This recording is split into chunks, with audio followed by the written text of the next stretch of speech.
Hi, Caleb with Brownells. In today's product spotlight, we're going to be taking a look at the new Elftmann AR series triggers. So pretty much everything about these triggers, except for one little feature, is the same as the previous Elftmann triggers. So before I get into the new feature, I'll just do a quick rundown if you're not familiar with the Elftmann trigger itself.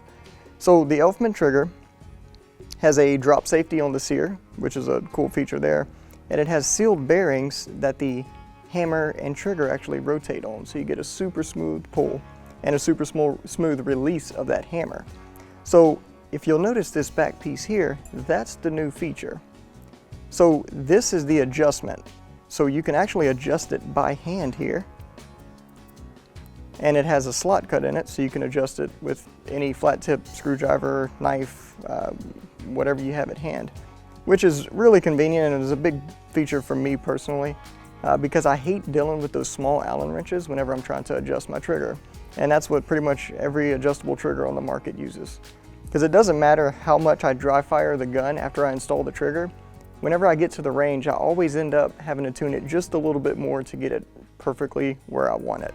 So, huge feature there for me. And they make these with all of their trigger shoe designs, their hammer designs.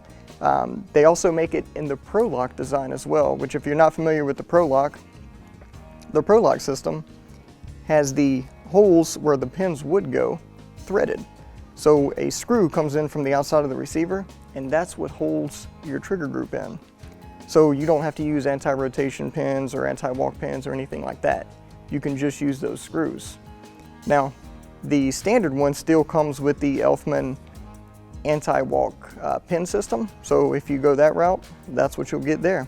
So that's the new Elf triggers, and like I said before, this feature comes in all varieties of their triggers.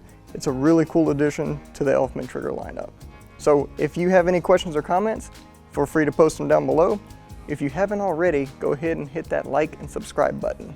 And thanks for joining us. We'll see you next time.